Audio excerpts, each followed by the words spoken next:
This is the Balanced Growth Show with Dr. Travis Perry, helping successful business professionals like you achieve balance in their lives. Welcome to another episode of the Balanced Advisor podcast. I'm your host, Dr. Travis Perry. Today, we are joined by Gabe Lapito. Gabe chose his career in retirement and financial planning because he really cares about people. He enjoys helping them launch into their retirement years with financial security and confidence. Gabe is qualified to offer a holistic approach to retirement planning. He's an accountant, financial planner, and investment advisor. Gabe and his wife, Brandy, have 3 young children, Rhett, Avon, and Emery, and love calling Montana home. They love to get outdoors with some fishing, hunting, skiing, family sports. Gabe and his family are involved at Faith Chapel and enjoy being a regular part of service projects, both locally and internationally. Gabe, we've had such a great chat here in this pre-show discussion. I'm so glad to have you here joining us. Yeah, Dr. Perry, thanks for having me on. Good to be here. Absolutely. Tell us, how did you become a financial planner? What's your story into this industry? How'd you get here from what I understand, baseball to financial planning? Yeah, great question. I was a college baseball player, born and raised here in Montana. I got an opportunity to play in Omaha, Nebraska at Creighton University. Go Blue Jays. Studied accounting. Knew I wanted to get a CPA designation. At the time, my dad had come out of kind of the insurance world and was toying with the sort of financial planning world. And there was an opportunity for me to join after a couple years at KPMG, getting my CPA, that I really liked the relationship you developed with the people you served. So good. And I think a lot of financial planners, advisors, they struggle these first few years to have great balance, to be able to have a family and start a business. Tell us a little bit about your journey towards achieving your own sense of balance. Yeah, that's a great question. I was thinking about early in my career was kind of sprinting. When I started, I wasn't married. I didn't even have a girlfriend at the time. And so I was able to get my CPA and get a lot of that stuff done, taking a lot of the tests. But I got married not too long after that in 2008. So Brandy and I just celebrated 14 years. And so, early in my career, we didn't have kids. But as we started to have kids, it became evident that, I couldn't just keep putting in the hours I'd put in. And again, it wasn't like I was over the top. I mean, I worked a lot more hours at KPMG than I ever have as a financial advisor. So that certainly helped my perspective, because there was a lot of times you put in longer days and here it's not that we still don't. But I think for me, my role is certainly a financial advisor for a lot of people, but I'm a husband to a wife, and I'm a dad to 3 kids, and those are real high priorities on my list. I still have a professional responsibility, absolutely, to be an advisor to my clients, and I take that job very seriously. But I also am very clear with my clients that that would not be a top priority compared to my marriage and my role as a father. Yeah, you talk about your faith being involved in church and service. Do you feel like your faith has really given you this example, this idea, this ingrained thought process of putting your marriage, your family above your business? Yeah, I mean, there's certainly some real truth to that. I think, as I look at, my role and what my worldview is, it certainly dictates how my time is spent. And one of those things is, as frequently as I can, I'd like to think daily. There are times that it doesn't happen, but just in silence and in prayer. But that leads me to, making sure that my list of priorities, I do know that in the retirement space, I've dealt with my fair share of folks that have passed away, and I've never been to a funeral where like, man, that guy was a great employer. He was a great financial advisor. He was a great attorney. You might hear it, but like, people are always going to talk about the role that you played in others' lives, right? And so as a husband, that's one of the top priorities I have on this side of heaven, and certainly I don't think it all ends here either. So that there is that part, but it's also just like what I think is irrespective of my faith. I have a responsibility to provide for my family, absolutely, but I don't think that comes at a cost to my relationship with my family. And I think all too often we kind of blur those lines, in the name of, and I just was never wanting to do that. Yeah, I appreciate you elaborating a little bit on this, because I know everybody has a different definition of what balance is, and clearly family, marriage comes before. And I think as we talked in the pre-show, like, just listening to you, listening to your values, they really shine and they come out to your clients. And I regardless if they agree with you or not, the fact that they can see where you stand is huge. I think that the integrity aspect of that and knowing that you're going to show up and be the same Gabe every time is very, very important for our clients. So let's talk about how you've grown this business. How have you been able to really grow this business as fast as you have, as much as you have, while keeping your sense of balance? Because I know coming from the accounting world, like it's a totally different ball game, pun intended, Gabe, where, it's like there's a tax season and everything's crazy and crunch, and this better than I do. But then, maybe it's a little bit more lax through the seasons. We've talked seasons a little bit. So let's talk about like growth of your business while trying to keep that balance that you now enjoy. Yep. That's great. Some of that's working with a coach I had. We always talked about redefining growth. Growth didn't mean I just had to add 100 million AUM and 100 clients. For me, it was adding the right AUM and still having the schedule that I needed or wanted or pursued. And so I was always thinking of growth, not just on number of clients and AUM, but if I did the right things, if I did the right things in my lifestyle, that would lead to. And then again, you and I talked about it pre-show, but trying to really focus on doing the part of the business that only I could do. And so, with a limited amount of time, it's not like I'm here 5 hours a week. I mean, I'm certainly a full-time job type person. I do see this as a firm, and I do have a responsibility to be here. Certainly changed a little bit through COVID with some of the virtual stuff that we're able to do now and that. But the reality is growing the right type of clients, the right type of sort of fan base, but also keeping the main thing. I have, as you mentioned, 3 kids. They're 11, 8, and 5, and this summer that's what they were. And Avon, it's not Avon, she'd be real particular, it's Avon, right? But she's my middle child, and she's going to be 9 here in a few weeks, and then Emery turns 6 in a month, and Rhett will be 12 before I know it. And so this summer I had 11, 8, and 5-year-old just one time. And so I really am trying to always put that very clear marker, like I'm running a marathon. I used to sprint. I understand that we're in more of a marathon now, but there's still road markers by which you're going to put and make sure our priorities that you're hitting those targets that you want for goals. And so growth has come with taking really good care of our clients, focusing only on that which I do better than anybody else in the office, and let the rest of the team. We hire great people. I've got an incredible team. I'm sure every financial advisor says that. I really mean it. And some of them have been with me for 15 years. So the reality is hiring people that have a skill set that's different than yours, giving them all the tools they need and letting them do their job has been a great way to grow. And people have engaged our whole team. We win as a team, we lose as a team. Yes, just because I play a role of the person who signs on the paperwork that says they're switching their accounts or they're moving to us doesn't mean that everybody in my team didn't have a part to play in that process. This is what I noticed when we did the pre-show, and sorry about the mispronunciation, by the way. I appreciate it. No worries. Yeah. But you talked a little bit about an analogy that was, you literally hit this out of the park. Sorry, there's all these baseball analogies that keep coming up. Yep. But it's about being in the operating room, as a surgeon. Like, talk to us about that. Like, how has that analogy that you explained, like, helped you in your business? Yeah. So I don't pretend to be a surgeon or a doctor or any of that, but I can tell you, having friends that I've engaged with, clients that are doctors and work in the medical world, a surgeon that's going to do, whether it's orthopedic or heart or brain or whatever, like, I can guarantee you 100%, they don't prepare the operating room. It is not cleaned by them. The lights aren't put into position by them. They don't even do the anesthesia. There's a different doctor that does that. The pre-op stuff's done by this nurse. And so their job really is to show up and do the surgery, right? And so they show up right when the patient's ready and on the table and everything's ready. They show up, they do their job.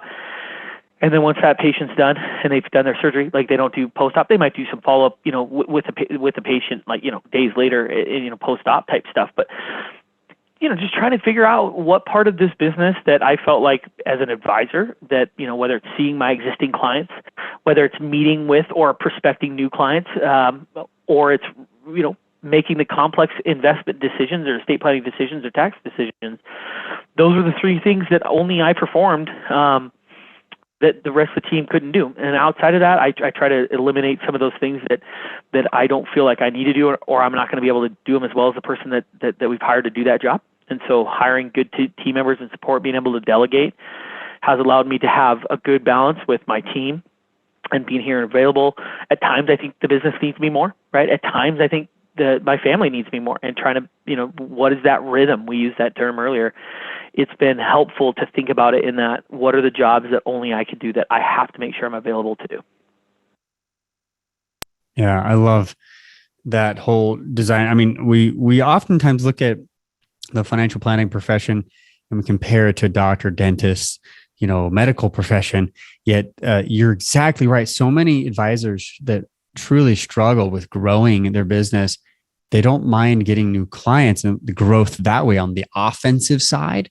But on the defensive side, if they're not set up like you suggested your analogy, it could blow everything over. And so sometimes they've grown too fast on the offense, didn't have the defensive team in place, and then they're, caught.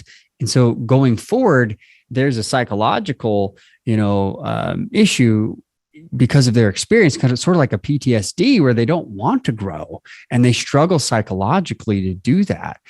Let's talk about maybe some of the things where you've struggled, because, I've really appreciated, like, you've kind of broken down how your business is set up to mean you have all these different positions that are so very specific. It's absolutely essential. But on the on the other side, where you might struggle, would you say your biggest struggle is scaling your business without losing your sense of balance, without getting back to a place where it felt like at Key P&G? Yeah, I mean, it's a great question, right? I think we've been able to create systems and structure so that some of that back-end delivery is systematized and good. As the owner of the company for the last 9 years and done this for over a decade and a half, I think, it's been great to win some cool awards and some recognitions, whether it be, Forbes awards or Barron's or, different things that the industry's recognized me. I think the biggest struggle or hurdle I have is that people want to see me, right? And I've got this great team. I've got a partner advisor, senior partner. He's also an advisor at the firm, and he's been here with almost 7 years. I think he's every bit as talented, if not more. But he's not sort of the owner. He's not sort of the guy that's the face name. And so just understanding that as you begin to scale, there's certain things you can scale, but I cannot scale more of my time. And so then it's how effective can I be using the existing time I have, whether it be, transitioning some client relationships, which has absolutely happened, and people are super happy about that. But I really do care about the people I serve, and I'm not just going to, bring on new clients and just, slap them to the next guy down the street. Although my business might grow faster, although my revenue might grow faster, I just don't feel ethically right about it. But I think the biggest struggle I have is just how do I replicate the client experience they have maybe with me versus the rest of the team, but also knowing that their experience with the rest of the team is going to be every bit as good as me. It's just they're not the ones that are maybe as public figures in our industry. I appreciate that. What do you think? I mean, looking at the industry itself, you've been involved now for a while. You've got employees, you've rubbed shoulders, you've been to conferences, you have friends in the industry. What would you say are some of the other issues that other advisors really struggle with when it comes to having a balanced sense of growth? Keeping that that growth phase, the scaling in of the business, but also having that balance so they don't lose it. Yeah, that's a great question. You're good at asking good questions, Dr. Perry. So thanks. I said earlier, you want to make sure that when you climb the ladder of success, that you get to the top, and you don't want to realize that you leaned on the wrong wall, right? So we got to define growth for ourselves, and growth might be I want to make sure I have one afternoon to spend with my wife and still do the same production. I think that's growth. I think if you spent 5% less time in and you were able to still grow, businesses are growing or they're declining. I don't think you just maintain a business. So I'm always thinking like growth. But, in a lot of ways, I do feel like we've been able to maintain that growth because of relying on the team that we do have. The clients that we have that are referring or the people that are coming through our marketing channels have already engaged us a lot. They know who we are. We do have some online content that allows them to get a little flavor and feel. We do offer live in-person events that are sort of, there's really no, sales pressure. There really are kind of we call them a halftime report halfway through the year. We just did it in January or July and August. And then we do a kind of a state of the company or state of the union address sort of in, January, February, which are open to people to come. And so I feel like that's a great leverage of my time in a short period of time. Now, as far as the industry, I think there's certain things that are being commoditized. I think 30 years ago, we could have argued that there might be some real benefit to who you worked with investment management-wise. I think now you're really struggling to say that there's a ton of alpha available to just like outsmart the next guy down the street because of how readily available information is. I think you can build great portfolios for fairly inexpensively, and we all need to sort of be in the ballpark. We need to know our stuff in regards to diversification and that part of it. But looking at certain industries, parts of the market that are being commoditized and being recognized where technology is having its, change is the only constant in our industry. Right? It's the only constant in our industry is change. And so I think the one thing that you're still not going to see a lot of technology or money thrown at it do is that human experience, how you make people feel. And so I think if I'm looking at I'm a young advisor, man, there's a lot of people retiring. I still know 10,000 people are turning, I think it might even be 11,000 people are turning 65. So it still makes some sense. They're the ones that tend to have the money.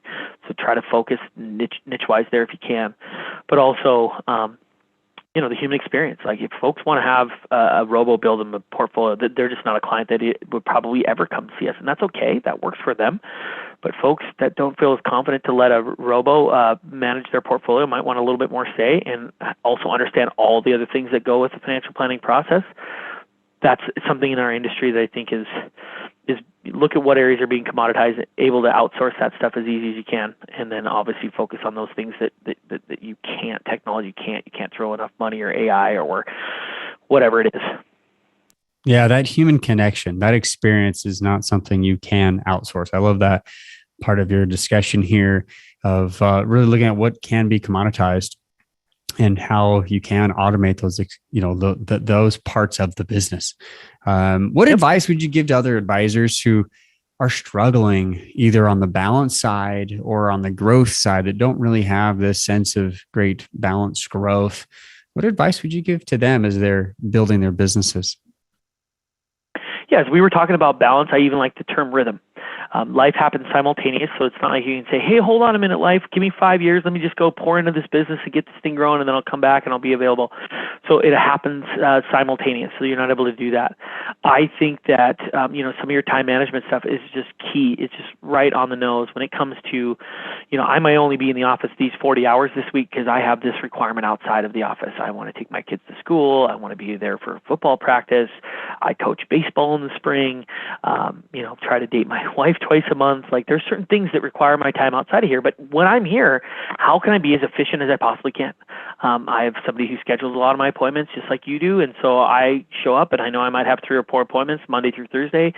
And that might feel like a lot to some people, but just being very efficient with my time so that I have freedom when I do leave, that I could go be free outside of this office. I try not to have a lot of gray lines there. I try to use my 5 to 7 minute drive home to kind of flip a switch, right? Like my kids don't deserve a dad that's frustrated because the market went down that day.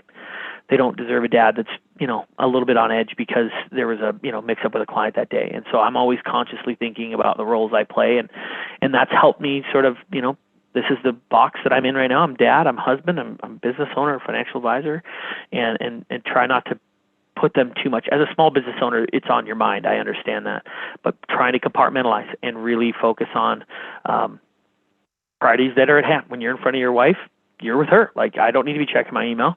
I'll check it I kind of have a policy. 7 o'clock at night, my phone goes right next to bed, and I can get to people the next morning at 6 a.m. or 7 a.m., and that works good too. But those type of boundaries in life have really helped give me freedom to, boy, when I'm there, I'm just going to enjoy being there. So good. We could spend hours on a lot of these other topics you're just mentioning. Right. Rhythm, I call them seasons, right? We're talking about in the pre-show. We know, we talked about this on the show many times, but email is one of the number one time sucks and addictions that advisors as business owners struggle with. Like, this is huge. So I love that you're talking about boundaries. Things can wait, having that patience, separation. Or that's what a boundary is. So I appreciate you bringing this up. And Gabe, we love that other advisors are seeing you as an example in the industry. If they want to connect with you, what's the best way to find you? Yeah. So my email is just my first name, Gabe, G-A-B-E. It's on the G-A-B-E. It's on the screen at SRP. S is in Sam, R is in Robert, P is in Paul. In the word retirement.com. So Gabe at SRP Retirement is a good email. My website's just SRP Retirement. So you can look us up online. My email's in there. We've got a YouTube channel. We've got a LinkedIn page. I have one personally as well as corporately. Same thing with Facebook and Instagram. So there's lots of ways to connect with me. And yeah, that's probably the best way to get a hold of us and myself. Nice. I appreciate your time today, making time for this podcast. It's so good to hear advisors that are owning their business, running it like a practice should, in a business model that is scalable, sustainable, and that you enjoy doing it and that you have balance through the process. So thank you for being an example of that to this industry, for giving back. If you want to reach out to Gabe, please do. He's on social. He's on LinkedIn, as mentioned. We'll have all those links down below. But if you like the show, share, subscribe, give us a great rating out there. We have crossed over 5,000 downloads, which is a big mark. We're a small podcast growing, and we love what we're doing here. So please help spread the word. And remember, live life on purpose. Thanks, Gabe.